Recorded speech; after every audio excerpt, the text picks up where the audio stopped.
ஈசன் வந்து பல பல சிச்சுவேஷன்ஸ்ல அவருக்கு வந்து ஜென்மா இது கிடையாது, அவதாரம்னு ஒன்றும் கிடையாது. அதாவது ஒரு யோனியில பிறந்து ஒரு ஜென்மா எடுத்து வந்தார் அப்படிங்கிற மாதிரி அவருக்கு எதுவுமே கிடையாது.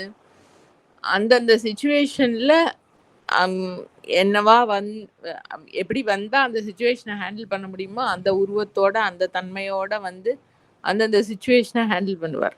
இந்த மாதிரி பல ஆவிர்பாவங்கள் நடந்ததுதான் வந்து நம்மளுக்கு திருவிளையாடல் புராணம்ங்கிற புராணத்துல நம்மளுக்கு வந்து குறிப்பா கிடைக்கிறது. மதுரையை ஆண்ட சுந்தரேச பெருமான் வந்து அவர் திரோதானம் ஆனதுக்கு அப்புறம் அவர் பரம்பரையில வந்த ராஜாக்கள், பாண்டிய மன்னர்கள் எல்லாருக்கும் வந்து அவர்தான் ஆசிரியம், அவர்தான் வழிகாட்டி. எல்லா சிச்சுவேஷன்ஸ்லயும் அவ வந்து ஈசன் கிட்ட தான் போய் அந்த பரம்பரை ராஜாக்கள்லாம் வந்து நிப்பா. என்ன சுச்சுவேஷன் வந்தாலும் எல்லாருக்கும் வழிகாட்டி ஒவ்வொரு சுச்சுவேஷனையும் ஹேண்டில் பண்ணி அவருடைய திருவிளையாடல் நடத்தினது தான் வந்து பல திருவிளையாடல்கள் இருக்கும். அதில் ஒரு 64 திருவிளையாடல்கள் நம்மளுக்கு வந்து புக்கு ஃபார்மில் பரஞ்சோதி முனிவருங்கிறவரால் ரெக்கார்டு பண்ணப்பட்டு 3000 சொச்சம் பாடல்கள், அதுதான் நம்மளுக்கு திருவிளையாடல் புராணம்னு கிடைக்கிறது. இவர் வந்து மதுரை பக்கத்தில் இந்த வாத ஊருங்கிற ஸ்தலத்தில் பிறந்தவராக இருக்கிறதுனால மாணிக்கவாசக பெருமான் அந்த மாதிரி இவருமே அந்த 64 திருவிளையாடல்களில் இவர் ஆட்கொண்டதும் ஒரு லீலை, ஒரு விளையாட்டு. ஸோ அந்த திருவிளையாடல் புராணத்தில் இருக்கிற மாதிரி அதை பல சிச்சுவேஷன்ஸில் ஈசன் ஒவ்வொரு சிச்சுவேஷன்லேயும் எந்த மாதிரியெல்லாம் ஆவிர்வவிச்சு வந்து யார் யாருக்கு எப்படியெல்லாம் அனுகிரகம் பண்ணினார் அப்படின்னு சொல்கிற மாதிரி இந்த கீர்த்தி திரு அகவல். அகவல் அப்படிங்கிறது வந்து கூப்பிடுறதுன்னு அர்த்தம். ஆக்சுவலி ஈசனுடைய பெருமைகள், அவருடைய கீர்த்தி, அதெல்லாம் சொல்லி அவரை ஸ்மரித்து அவரை ஹிருதயபூர்வமாக அழைக்கிறது, அவர்கிட்ட கனெக்டட் ஆகிறது. அதான் சிவனது திருவருள் புகழ்ச்சி முறைமை. அவருடைய வைபவங்களை வந்து சொல்லி அவரை அழைச்சி அவரை கூப்பிடுறது. தில்லை மூதூர் ஆடியது இந்த மாணிக்கவாசக பெருமான் வந்து வாதவூருங்கிற ஸ்தலம் மதுரையோட அவுட்ஸ்கர்ட்ஸில் இருக்குது. அங்கே தான் பிறந்தவர். அப்புறம் மதுரையில் பாண்டியன் கிட்ட வேலையில் இருந்தவர். அவரை ஈசனை ஆட்கொண்டதுக்கப்புறம் வந்து ராஜா அரிமர்தன பாண்டியன் அவரோட இது சபையில் தான் வந்து மந்திரியாக இருக்கார். அப்புறம் ஈசனை ஆட்கொண்டதுக்கப்புறம் வந்து ராஜா அப்புறம் வந்து ராஜ்யத்தை நீங்களே எடுத்து நடத்தணும் அப்படின்னு கேட்குறார். அப்போ வந்து இல்லைப்பா, எனக்கு வந்து இனிமேல் இந்த ராஜ்யம் அந்த மாதிரி இந்த சுச்சுவேஷனில் இருக்கிறதுக்கெலாம் நம்மளுக்கு ஒட்டாது, ஈசனை ஸ்துதி பண்ணிட்டு அவர் எப்படி நடத்துகிறாரோ அந்த மாதிரி போக வேண்டியதுதான் அப்படின்னு சொல்லிட்டு கிளம்பிடுறாரு அங்கேருந்து. ரொம்ப தேவாரம் மூவர் மாதிரி பல தலங்களுக்கு போய் யாத்திரை அது பண்ணினாரா இல்லையாங்கிறதும் நம்மளுக்கு தெரியாது. ஏன்னா ஆரம்பத்திலேயே சொன்ன மாதிரி இவரோட குறிப்பு, இவரோட அவதாரம் வந்து பூர்ணமாக ரெக்கார்ட் பண்ணப்படலை யாராலையும். எந்த சுச்சுவேஷனில் எந்த ஊருக்கு போனார் அப்படிங்கிற மாதிரிலாம் எதுவும் ரெக்கார்ட் பண்ணப்படலை. பட் சில ஸ்தலங்களுக்கு யாத்திரை போயிருக்கார், அங்கங்கே ஈசனை ஸ்துதி பண்ணியிருக்கார். ஈசனை கூப்பிடுறார் அவரை ஒரு பாயிண்ட்ல, தில்லைக்கு வா அப்படின்னுட்டோ. அப்போ தில்லைக்கு போனதுக்கப்புறம் அங்கேயே தான் இருக்கார், தில்லையிலேயே ரொம்ப நாள் இருக்கார்.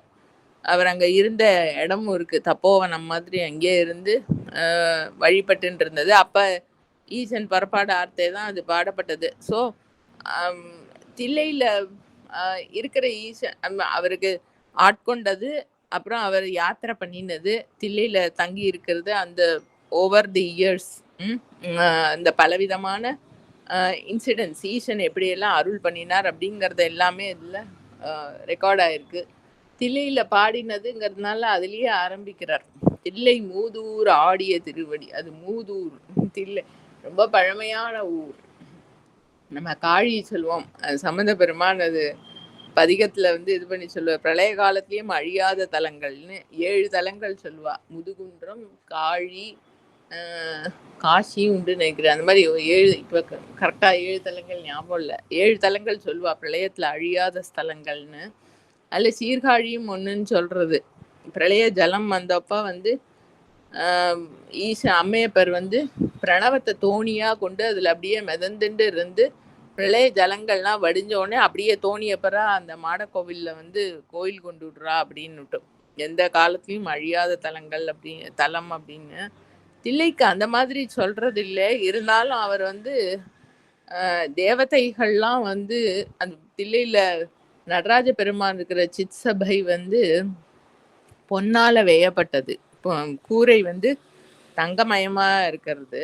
அது யார் வந்து தங்கத்தால வேய்ந்தா அப்படின்னு சொன்னா தேவதைகள் வேய்ந்ததாம். அது ஏதோ ராஜா கோவில் கட்டி அது தங்கக்கூரை போட்டார்னு சொல்றது இல்லை. நாவுக்கரசு பெருமானோட தில்லை பதிகத்துல அந்த குறிப்பு வருது. தேவதைகள் வந்து தங்கத்தால அதுக்கு கூரை வேஞ்சா சிற்றம்பலத்துக்கு அப்படின்னு. அது மூதூர், ரொம்ப பழமையான ஊர் அந்த தில்லை. அங்க வந்து நடனம் ஆடக்கூடின இந்த திருவடி. அங்க ஈசன் வந்து அந்த தில்லை ஸ்தலத்துல வந்து ஈசனோட 3 தன்மைகளும் வெளிப்படும்படியா கோவில் கொண்டிருக்கார். அது வந்து மூலப்பொருள். அந்த மூலப்பொருளுக்கு வந்து ஒரு தன்மையும் இல்லாம அருவம் உருவம் அற்று இருப்பு மாத்திரமா இருக்கக்கூடியது.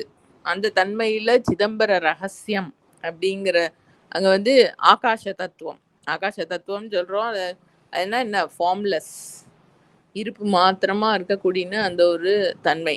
அப்படியே அவரோட பிரசன்ஸ் அங்க இருக்கு. அப்புறம் வந்து அரு உருவம். அரு உருவம்ங்கிறது வந்து நம்ம லிங்கத்துக்கு லிங்கம் மாதிரி யாரும் ஒரு பீயிங்கை கண்டுபிடிக்க முடியாது சிருஷ்டியில. அது ஈசனுடைய பிரசன்ஸ், அந்த லைஃப் எலிமெண்ட் லிங்கத்துல ரெக்கக்னைஸ் பண்ணப்படுறது. ஆனா அந்த என்னது சிருஷ்டியில இருக்கிற ஒரு ஜீவன் மாதிரி கிடையாது இல்லையா லிங்கம்ங்கிறது வந்து. அல்ல அந்த ஈஸ்வரோட பிரசன்ஸ் வந்து அதான் அரு உருவம். அந்த ஃபார்ம்லயும் பேரம்பலம்ங்கிற இடத்துல, அதாவது அங்க கோவிலே பேரம்பலம்னு சொல்லப்படுறது லிங்க ரூபமா அப்புறம் அம்மையோட சன்னதியும் பக்கத்துலயே இருக்கு. அப்படி அவர் கோயில் கொண்டிருக்கிறது வந்து அது பேரம்பலம்னு சொல்றது. அப்புறம் வந்து மனித உருவத்துல சிருஷ்டியில இருக்கிற ஒரு ஃபார்ம்ல இருக்கிற மாதிரி நடராஜ பெருமான் மனித உருவத்துல நடனம் ஆடக்கூடிய அந்த பிரசன்ஸும் இருக்கு. 3 ஃபார்ம்லயும் வந்து தில்லையில கோயில் கொண்டிருக்கார். அது சிற்றம்பலம். நடராஜ பெருமானோட திருநடனம் ஆனந்த கூத்து இருக்கிறது வந்து சித்தம்பலம். சித்து அதான் ஆகாசமே வெளி. அந்த இது இருப்புங்கிறதே வந்து ஒரு வெளியா, அதுல வந்து நான் இருக்கேன்ற ஸ்புரணமா இருக்கிறது அவருடைய நடனம். அது சிற்றம்பலம். ஸோ அந்த தலத்துல வந்து ஈஸ்வருடைய பிரசன்ஸ் 3 ஃபார்ம்லயும் அந்த பழமையான தலமா இருக்கிற தில்லையில வந்து திருநடனம் ஆடின்னு இருக்கார். ஆடிய திருவடி பல்லுயிர் எல்லாம் அந்த அந்த சிற்சபையில இருக்கிற ஈஸ்வருடைய நடனம் தான் நம்ம வந்து இந்த சிருஷ்டிக்கு ஆதாரமான சலனம்னு பார்த்தோம் இல்லையா. ஸோ அந்த நடனத்தோட இதுலதான் வந்து பல்லுயிர் எல்லாம் பயின்றனம். இந்த சிருஷ்டிங்கிறதே வந்து எல்லாமே அந்த ஆதாரத்திலேருந்து தான் வந்து உண்டாச்சு. அவர் உண்டாச்சுன்னா என்ன, இருக்கிற ஒரு பொருள் அதுதான் பல யோனி பேதங்கள்ல பல ஸ்பீஷீஸா பல ஃபீச்சர்ஸோட குணபேதங்களோட இருக்கக்கூடிய ஜீவன்களா அதுவே தான் வந்து ஒரு ப்ரொஜெக்ஷன். வாஸ்தவமா அதுவா ஆயிருக்குங்கிறதுக்கு இல்லை, இட்ஸ் அ ப்ரொஜெக்ஷன். நம்ம சொப்ன நான் இப்போ படுத்துன்னு தூங்குறேன், எனக்கு சொப்னம் வருதுன்னா சொப்னத்துல இருக்கிற பல ஜீவன்களாகவும் அங்க இருக்கிற பில்டிங்ஸாகவும் எல்லாமே நான் இப்ப சொப்னம் பார்க்குற ஆளு தானே ஆகிறார். அந்த மாதிரி இந்த லோகத்துல இந்த சிருஷ்டின்னு பார்க்கப்படுறது எல்லாத்தையுமே வந்து அந்த இருக்கிற அந்த ஒரு பொருள் தான் வந்து ஆயிருக்கு. பல்லுயிர் எல்லாம் பயின்றனாகி எண்ணில் பல்குணம் எழில்பெற விளங்கி. இந்த ஒயிட் லைட்டு வந்து பல கலர்ஸா பிரியறதுன்னு பார்த்தோம் இல்லையா, அந்த மாதிரி தான் பலவித குணபேதங்கள். நம்மளுக்கு இந்த கம்ப்யூட்டர் ஸ்க்ரீன்ல வர கலர்ஸுக்கு எல்லாத்துக்கும் ஆதாரம் 3 கலர் தான். Red, green, blue. அதோட காம்பினேஷன்ல தான் பல பல கலர்கள் வருது. அதே மாதிரி இந்த லோகத்துல சிருஷ்டின்னு இருக்கு. சிருஷ்டியில இருக்கக்கூடிய பல ஜீவன்களுக்கும் வந்து இந்த டிஃப்ரென்ஸ் எப்படி வருது? இது வேற, அது வேறங்கிற அந்த டிஃப்ரென்ஸ் குண பேதங்கள்ல எப்படி வருதுன்னா, சத்வ, ரஜஸ், தமோ குணங்கள். அந்த 3 குணங்களோட காம்பினேஷன் வந்து வேற வேற பர்சன்டேஜ்ல இருக்கிறதுனால ஒவ்வொரு ஜீவனும் டிஃப்ரெண்டா இருக்கு. அப்படி எண்ணில் பல்குணம். அது வந்து கவுண்ட்லெஸ்ஸா அந்த 3 குணங்களை பேசிஸா வச்சு எத்தனையோ பர்சன்டேஜ்ல அப்படி விரிஞ்சு பலதா பிரிஞ்சு பலவித குணபேதங்களோட எண்ணில் பல்குணம் எழில் ஆனா எல்லாம் வந்து it is all perfectly coordinated. அதுதான் அந்த அழகு. எழில் பெற விளங்கி பலதா பிரிஞ்சாலும் everything, because it is the same thing finally. அது அந்த எல்லாமே வந்து இட் இஸ் பெர்ஃபெக்ட்லி கோஆர்டினேட்டட். எழில் பெற விளங்கி மண்ணும் விண்ணும் வானோர் உலகும் துண்ணிய கல்வி தோற்றியும் அழித்தும். பலவித லோகங்கள், இந்த பூலோகம் சொல்றோம், மேல் லோகம், தேவதைகளோட லோகம், எத்தனை லோகம் எங்க இருக்குன்னுலாம் யாருக்கும் அது ஒன்றும் கணக்கு எடுக்கிற விஷயம்லாம் இல்லை. அந்த மாதிரி பலவித லோகங்கள், அங்கங்க அந்தந்த லோகத்துல இருக்கிற ஜீவன்கள், அங்க அந்தந்த ஜீவன்கள் வாழறதுக்கு உண்டான அதுக்கு உண்டான அறிவு. ஒரு எறும்புக்கு அரிசியை சாப்பிடணும், வெள்ளத்தை சாப்பிடணும் அப்படிங்கிற அந்த தோணுறது, அந்த அது அப்படிதான் இயங்குறது இல்லையா அந்த ஜீவன். ஒன்றும் அதுக்கு உண்டான அறிவு ஒவ்வொரு ஜீவனுக்குள்ளேயும். அதான் அண்ணாமலையான் வந்து அவரவர் பிராரப்த பிரகாரம் ஆங்காங்கு இருந்து அதற்கானவன் ஆட்டுவிக்கிறான். அந்தந்த உயிர் அம்சத்துல இருக்கக்கூடிய அந்த இயங்குற சக்தி, அதோட அறிவு, நான் இப்ப அடுத்தது இது பண்ணணும், இப்படி இருக்கணும், அது கிடைக்கணும், எல்லாமே அந்த உந்துதல் எல்லாமே வந்து அந்தந்த ஜீவனுக்குள்ள இருந்து இயக்குற சக்தியை அவர் தான் நடத்திட்டு இருக்கார். எல்லாமா விரிஞ்சதும் அவரே தான்.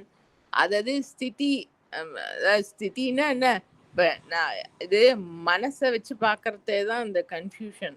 நம்ம ஒரு வீடோ ஒரு ஆஃபீஸையோ நம்ம வந்து அட்மினிஸ்ட்ரேஷன் ஹெட்டா இருந்து நம்ம பார்த்துக்கிறோம் அப்படின்னு சொன்னா எல்லாரும் என்ன பண்றான்னு பார்த்து கண்குத்தி பாம்பா பார்த்து இவன் இப்படிதான் பண்ணணும், அவன் அப்படி பண்ணக்கூடாது, இவன் மாத்தி பண்றான், அது சரி பண்ணணும்.